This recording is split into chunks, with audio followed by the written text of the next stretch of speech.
شروع اللہ کے نام سے جو بڑا مہربان نہایت رحم والا ہے۔ طٰہٰ، اے محمد صلی اللہ علیہ وآلہ وسلم، ہم نے تم پر قرآن اس لیے نازل نہیں کیا کہ تم مشقت میں پڑ جاؤ، بلکہ اس شخص کو نصیحت دینے کے لیے نازل کیا ہے جو خوف رکھتا ہے۔ یہ اس ذات کا اتارا ہوا ہے جس نے زمین اور اونچے اونچے آسمان بنائے، یعنی خدائے رحمان جس نے عرش پر قرار پکڑا۔ جو کچھ آسمانوں میں ہے اور جو کچھ زمین میں ہے اور جو کچھ ان دونوں کے بیچ میں ہے اور جو کچھ زمین کی مٹی کے نیچے ہے، سب اسی کا ہے۔ اور اگر تم پکار کر بات کہو تو وہ تو چھپے بھید اور نہایت پوشیدہ بات تک کو جانتا ہے۔ وہ معبود برحق ہے کہ اس کے سوا کوئی معبود نہیں ہے، اس کے سب نام اچھے ہیں۔ اور کیا تمہیں موسیٰ کے حال کی خبر ملی ہے؟ جب انہوں نے آگ دیکھی تو اپنے گھر کے لوگوں سے کہا کہ تم یہاں ٹھہرو، میں نے آگ دیکھی ہے، میں وہاں جاتا ہوں، شاید اس میں سے میں تمہارے پاس انگاری لاؤں یا آگ کے مقام کا رستہ معلوم کر سکوں۔ جب وہاں پہنچے تو آواز آئی کہ موسیٰ، میں تو تمہارا پروردگار ہوں، تو اپنی جوتیاں اتار دو، تم یہاں پاک میدان یعنی طویٰ میں ہو، اور میں نے تم کو انتخاب کر لیا ہے، تو جو حکم دیا جائے اسے سنو۔ بے شک میں ہی خدا ہوں، میرے سوا کوئی معبود نہیں، تو میری عبادت کیا کرو اور میری یاد کے لیے نماز پڑھا کرو۔ قیامت یقیناً آنے والی ہے، میں چاہتا ہوں کہ اس کے وقت کو پوشیدہ رکھوں تاکہ ہر شخص جو کوشش کرے اس کا بدلہ پائے۔ تو جو شخص اس پر ایمان نہیں رکھتا اور اپنی خواہش کے پیچھے چلتا ہے، کہیں تم کو اس کے یقین سے روک نہ دے تو اس صورت میں تم ہلاک ہو جاؤ۔ اور موسیٰ، یہ تمہارے داہنے ہاتھ میں کیا ہے؟ انہوں نے کہا، یہ میری لاٹھی ہے، اس پر میں سہارا لگاتا ہوں اور اس سے اپنی بکریوں کے لیے پتے جھاڑتا ہوں، اور اس میں میرے اور بھی کئی فائدے ہیں۔ فرمایا کہ موسیٰ، اسے ڈال دو، تو انہوں نے اس کو ڈال دیا اور وہ ناگہاں سانپ بن کر دوڑنے لگا۔ خدا نے فرمایا کہ اسے پکڑ لو اور ڈرنا مت، ہم اس کو ابھی اس کی پہلی حالت پر لوٹا دیں گے، اور اپنا ہاتھ اپنی بغل سے لگا لو، وہ کسی عیب و بیماری کے بغیر سفید چمکتا دمکتا نکلے گا۔ یہ دوسری نشانی ہے تاکہ ہم تمہیں اپنے نشانات عظیم دکھائیں۔ تم فرعون کے پاس جاؤ کہ وہ سرکش ہو رہا ہے۔ کہا، میرے پروردگار، اس کام کے لیے میرا سینہ کھول دے اور میرا کام آسان کر دے، اور میری زبان کی گرہ کھول دے تاکہ وہ میری بات سمجھ لیں، اور میرے گھر والوں میں سے ایک کو میرا وزیر یعنی مددگار مقرر فرما، یعنی میرے بھائی ہارون کو، اس سے میری قوت کو مضبوط کر اور اسے میرے کام میں شریک کر، تاکہ ہم تیری بہت سی تسبیح کریں اور تجھے کثرت سے یاد کریں، تو ہم کو ہر حال میں دیکھ رہا ہے۔ فرمایا، موسیٰ، تمہاری دعا قبول کی گئی، اور ہم نے تم پر ایک بار اور بھی احسان کیا تھا، جب ہم نے تمہاری والدہ کو الہام کیا تھا جو تمہیں بتایا جاتا ہے۔ وہ یہ تھا کہ اسے یعنی موسیٰ کو صندوق میں رکھو، پھر اس صندوق کو دریا میں ڈال دو، تو دریا اس کو کنارے پر ڈال دے گا، اور میرا اور اس کا دشمن اسے اٹھا لے گا۔ اور موسیٰ، میں نے تم پر اپنی طرف سے محبت ڈال دی، اس لیے کہ تم پر مہربانی کی جائے اور اس لیے کہ تم میرے سامنے پرورش پاؤ۔ جب تمہاری بہن فرعون کے ہاں گئی اور کہنے لگی کہ میں تمہیں ایسا شخص بتاؤں جو اس کو پالے، تو اس طریق سے ہم نے تم کو تمہاری ماں کے پاس پہنچا دیا تاکہ ان کی آنکھیں ٹھنڈی ہوں اور وہ رنج نہ کریں۔ اور تم نے ایک شخص کو مار ڈالا تو ہم نے تم کو غم سے مخلصی دی، اور ہم نے تمہاری کئی بار آزمائش کی، پھر تم کئی سال اہل مدین میں ٹھہرے رہے، پھر اے موسیٰ، تم قابلیت و رسالت کے اندازے پر آ پہنچے، اور میں نے تم کو اپنے کام کے لیے بنایا ہے، تو تم اور تمہارا بھائی دونوں ہماری نشانیاں لے کر جاؤ اور میری یاد میں سستی نہ کرنا۔ دونوں فرعون کے پاس جاؤ، وہ سرکش ہو رہا ہے، اور اس سے نرمی سے بات کرنا، شاید وہ غور کرے یا ڈر جائے۔ دونوں کہنے لگے کہ ہمارے پروردگار، ہمیں خوف ہے کہ ہم پر تعدی کرنے لگے یا زیادہ سرکش ہو جائے۔ خدا نے فرمایا کہ ڈرو مت، میں تمہارے ساتھ ہوں اور سنتا اور دیکھتا ہوں۔ اچھا، تو اس کے پاس جاؤ اور کہو کہ ہم آپ کے پروردگار کے بھیجے ہوئے ہیں، تو بنی اسرائیل کو ہمارے ساتھ جانے کی اجازت دیجیے اور انہیں عذاب نہ کیجیے، ہم آپ کے پاس آپ کے پروردگار کی طرف سے نشانی لے کر آئے ہیں، اور جو ہدایت کی بات مانے اس کو سلامتی ہو۔ ہماری طرف یہ وحی آئی ہے کہ جو جھٹلائے اور منہ پھیرے اس کے لیے عذاب تیار ہے۔ غرض موسیٰ اور ہارون فرعون کے پاس گئے، اس نے کہا کہ موسیٰ، تمہارا پروردگار کون ہے؟ کہا کہ ہمارا پروردگار وہ ہے جس نے ہر چیز کو اس کی شکل و صورت بخشی، پھر راہ دکھائی۔ کہا، تو پہلی جماعتوں کا کیا حال؟ کہا کہ ان کا علم میرے پروردگار کو ہے، جو کتاب میں لکھا ہوا ہے، میرا پروردگار نہ چوکتا ہے نہ بھولتا ہے۔ وہ وہی تو ہے جس نے تم لوگوں کے لیے زمین کو فرش بنایا اور اس میں تمہارے لیے رستے جاری کیے، اور آسمان سے پانی برسایا، پھر اس سے انواع و اقسام کی مختلف رویدگیاں پیدا کی۔ کہ خود بھی کھاؤ اور اپنے چار پایوں کو بھی چراؤ، بے شک ان باتوں میں عقل والوں کے لیے بہت سی نشانیاں ہیں۔ اسی زمین سے ہم نے تم کو پیدا کیا اور اسی میں تمہیں لوٹائیں گے اور اسی سے دوسری دفعہ نکالیں گے۔ اور ہم نے فرعون کو اپنی سب نشانیاں دکھائیں مگر وہ تکذیب اور انکار ہی کرتا رہا۔ کہنے لگا کہ موسیٰ کیا تم ہمارے پاس اس لیے آئے ہو کہ اپنے جادو کے زور سے ہمیں ہمارے ملک سے نکال دو؟ تو ہم بھی تمہارے مقابل ایسا ہی جادو لائیں گے، تو ہمارے اور اپنے درمیان ایک وقت مقرر کر لو کہ نہ تو ہم اس کے خلاف کریں اور نہ تم، اور یہ مقابلہ ایک ہموار میدان میں ہوگا۔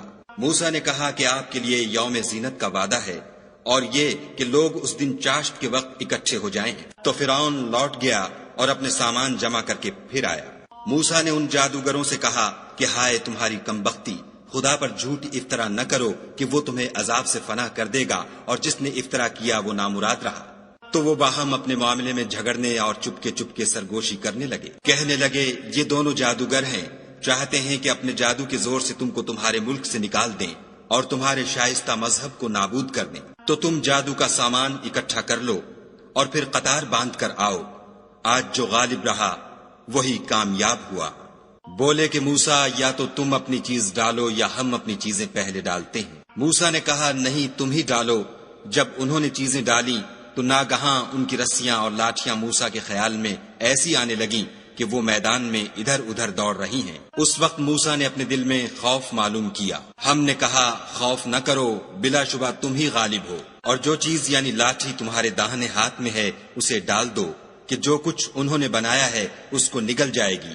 جو کچھ انہوں نے بنایا ہے یہ تو جادوگروں کے ہتھ کنڈے ہیں، اور جادوگر جہاں جائے فلاح نہیں پائے گا۔ القصہ یوں ہی ہوا تو جادوگر سجدے میں گر پڑے اور کہنے لگے کہ ہم موسیٰ اور ہارون کے پروردگار پر ایمان لائے۔ فرعون بولا کہ پیشتر اس کے کہ میں تمہیں اجازت دوں تم اس پر ایمان لے آئے، بے شک وہ تمہارا بڑا یعنی استاد ہے جس نے تم کو جادو سکھایا ہے، سو میں تمہارے ہاتھ اور پاؤں جانب خلاف سے کٹوا دوں گا اور کھجور کے تنوں پر سولی چڑھوا دوں گا۔ اس وقت تم کو معلوم ہوگا کہ ہم میں سے کس کا عذاب زیادہ سخت اور دیر تک رہنے والا ہے۔ انہوں نے کہا کہ جو دلائل ہمارے پاس آ گئے ہیں ان پر اور جس نے ہم کو پیدا کیا ہے اس پر ہم آپ کو ہرگز ترجیح نہیں دیں گے، تو آپ کو جو حکم دینا ہو دے دیجئے، اور آپ جو حکم دے سکتے ہیں وہ صرف اسی دنیا کی زندگی میں دے سکتے ہیں۔ ہم اپنے پروردگار پر ایمان لے آئے تاکہ وہ ہمارے گناہوں کو معاف کرے اور اسے بھی جو آپ نے ہم سے زبردستی جادو کرایا، اور خدا بہتر اور باقی رہنے والا ہے۔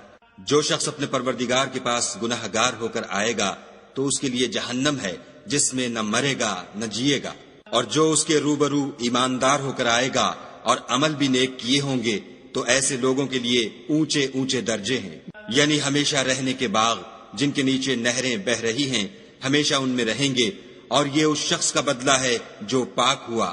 اور ہم نے موسیٰ کی طرف وحی بھیجی کہ ہمارے بندوں کو راتوں رات نکال لے جاؤ، پھر ان کے لیے دریا میں لاٹھی مار کر خشک رستہ بنا دو، پھر تم کو نہ تو فرعون کے آ پکڑنے کا خوف ہوگا اور نہ غرق ہونے کا ڈر۔ پھر فرعون نے اپنے لشکر کے ساتھ ان کا تعاقب کیا تو دریا کی موجوں نے ان پر چڑھ کر انہیں ڈھانک لیا یعنی ڈبو دیا، اور فرعون نے اپنی قوم کو گمراہ کر دیا اور سیدھے رستے پر نہ ڈالا۔ اے آل یعقوب، ہم نے تم کو تمہارے دشمن سے نجات دی اور تورات دینے کے لیے تم سے کوہ طور کی داہنی طرف مقرر کی، اور تم پر من اور سلوہ نازل کیا، اور حکم دیا کہ جو پاکیزہ چیزیں ہم نے تم کو دی ہیں ان کو کھاؤ، اور اس میں حد سے نہ نکلنا ورنہ تم پر میرا غضب نازل ہوگا، اور جس پر میرا عذاب نازل ہوا وہ ہلاک ہو گیا۔ اور جو توبہ کرے اور ایمان لائے اور عمل نیک کرے پھر سیدھے رستے چلے اس کو میں بخش دینے والا ہوں۔ اور اے موسیٰ، تم نے اپنی قوم سے آگے چلے آنے میں کیوں جلدی کی؟ کہا وہ میرے پیچھے آ رہے ہیں، اور اے میرے پروردگار، میں نے تیری طرف آنے کی جلدی اس لیے کی کہ تو خوش ہو۔ فرمایا کہ ہم نے تمہاری قوم کو تمہارے بعد آزمائش میں ڈال دیا ہے اور سامری نے ان کو بہکا دیا ہے۔ اور موسیٰ غصے اور غم کی حالت میں اپنی قوم کے پاس واپس آئے اور کہنے لگے کہ اے قوم، کیا تمہارے پروردگار نے تم سے اچھا وعدہ نہیں کیا تھا؟ کیا میری جدائی کی مدت تمہیں دراز معلوم ہوئی؟ یا تم نے چاہا کہ تم پر تمہارے پروردگار کی طرف سے غضب نازل ہو، اور اس لیے تم نے مجھ سے جو وعدہ کیا تھا اس کے خلاف کیا؟ وہ کہنے لگے کہ ہم نے اپنے اختیار سے تم سے وعدہ خلاف نہیں کیا، بلکہ ہم لوگوں کے زیوروں کا بوجھ اٹھائے ہوئے تھے، پھر ہم نے اس کو آگ میں ڈال دیا اور اسی طرح سامری نے ڈال دیا۔ تو اس نے ان کے لیے ایک بچڑا بنا دیا، یعنی اس کا قالب جس کی آواز گائے کی سی تھی۔ تو لوگ کہنے لگے کہ یہی تمہارا معبود ہے اور یہی موسیٰ کا معبود ہے، مگر وہ بھول گئے ہیں۔ کیا یہ لوگ نہیں دیکھتے کہ وہ ان کی کسی بات کا جواب نہیں دیتا اور نہ ان کے نقصان اور نفع کا کچھ اختیار رکھتا ہے؟ اور ہارون نے ان سے پہلے ہی کہہ دیا تھا کہ لوگوں، اس سے صرف تمہاری آزمائش کی گئی ہے اور تمہارا پروردگار تو خدا ہے، تو میری پیروی کرو اور میرا کہا مانو۔ وہ کہنے لگے کہ جب تک موسیٰ ہمارے پاس واپس نہ آئیں ہم تو اس کی پوجا پر قائم رہیں گے۔ پھر موسیٰ نے ہارون سے کہا کہ ہارون، جب تم نے ان کو دیکھا تھا کہ گمراہ ہو گئے ہیں تو تم کو کس چیز نے روکا؟ یعنی اس بات سے کہ تم میرے پیچھے چلے آؤ، بھلا تم نے میرے حکم کے خلاف کیوں کیا؟ کہنے لگے کہ بھائی، میری داڑھی اور سر کے بالوں کو نہ پکڑیے، میں تو اس سے ڈرا کہ آپ یہ نہ کہیں کہ تم نے بنی اسرائیل میں تفرقہ ڈال دیا اور میری بات کو ملحوظ نہ رکھا۔ پھر سامری سے کہنے لگے کہ سامری، تیرا کیا حال ہے؟ اس نے کہا کہ میں نے ایسی چیز دیکھی جو اوروں نے نہیں دیکھی، تو میں نے فرشتے کے نقش پا سے مٹی کی ایک مٹھی بھر لی، پھر اس کو بچڑے کے قالب میں ڈال دیا، اور مجھے میرے جی نے اس کام کو اچھا بتایا۔ موسیٰ نے کہا، جا، تجھ کو دنیا کی زندگی میں یہ سزا ہے کہ کہتا رہے کہ مجھ کو ہاتھ نہ لگانا، اور تیرے لیے ایک اور وعدہ ہے، یعنی عذاب کا، جو تجھ سے ٹل نہ سکے گا۔ اور جس معبود کی پوجا پر تو قائم و معتکف تھا، اس کو دیکھ، ہم اسے جلا دیں گے، پھر اس کی راکھ کو اڑا کر دریا میں بکھیر دیں گے۔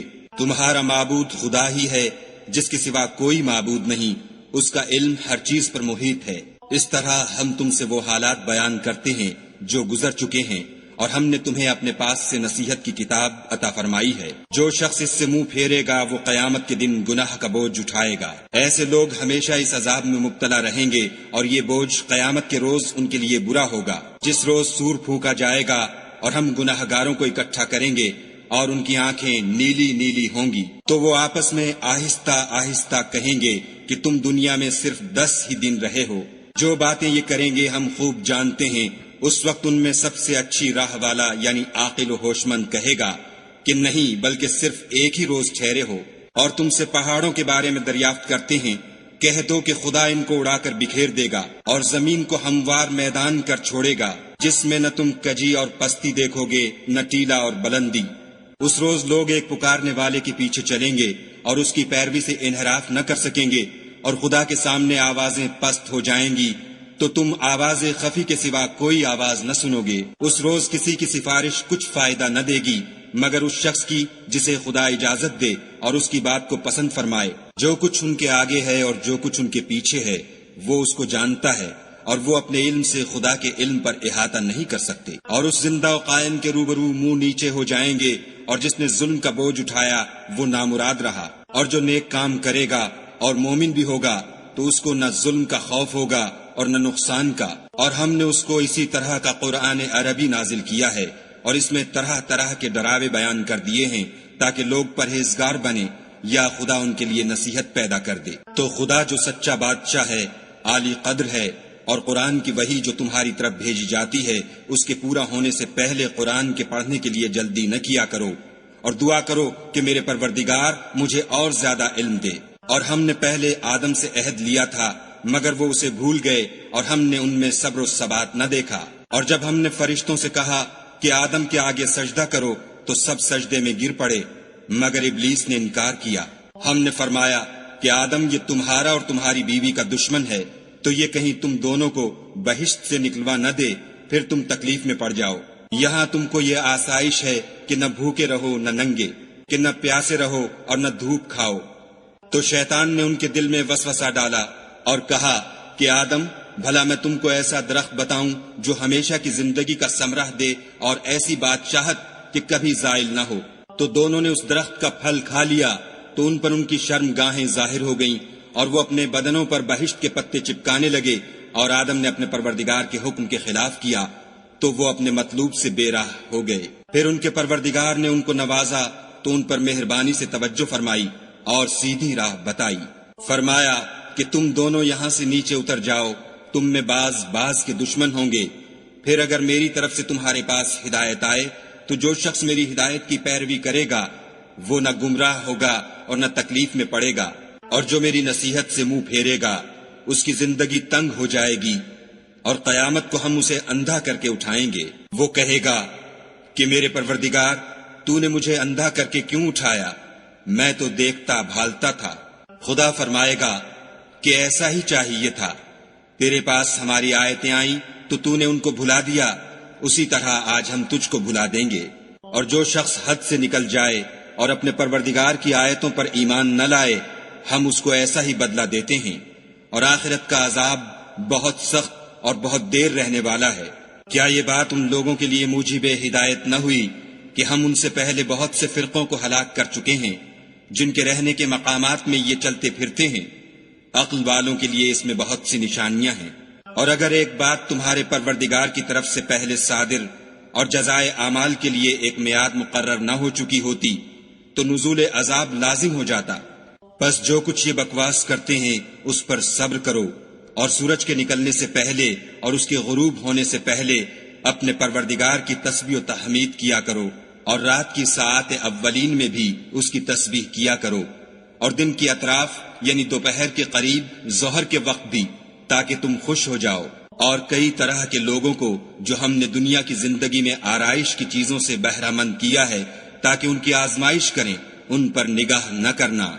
اور تمہارے پروردگار کی عطا فرمائی ہوئی روزی بہت بہتر اور باقی رہنے والی ہے۔ اور اپنے گھر والوں کو نماز کا حکم کرو اور اس پر قائم رہو۔ ہم تم سے روزی کی خواستگار نہیں، بلکہ تمہیں ہم روزی دیتے ہیں، اور نیک انجام اہل تقوی کا ہے۔ اور کہتے ہیں کہ یہ پیغمبر اپنے پروردگار کی طرف سے ہمارے پاس کوئی نشانی کیوں نہیں لاتے؟ کیا ان کے پاس پہلی کتابوں کی نشانی نہیں آئی؟ اور اگر ہم ان کو پیغمبر کے بھیجنے سے پیشتر کسی عذاب سے ہلاک کر دیتے تو وہ کہتے کہ اے ہمارے پروردگار، تو نے ہماری طرف کوئی پیغمبر کیوں نہ بھیجا کہ ہم ذلیل و رسوا ہونے سے پہلے تیرے کلام و احکام کی پیروی کرتے۔ کہہ دو کہ سب نتائج اعمال کے منتظر ہیں، سو تم بھی منتظر رہو۔ ان قریب تم کو معلوم ہو جائے گا کہ دین کے سیدھے رستے پر چلنے والے کون ہیں، اور جنت کی طرف راہ پانے والے کون ہیں، ہم یا تم۔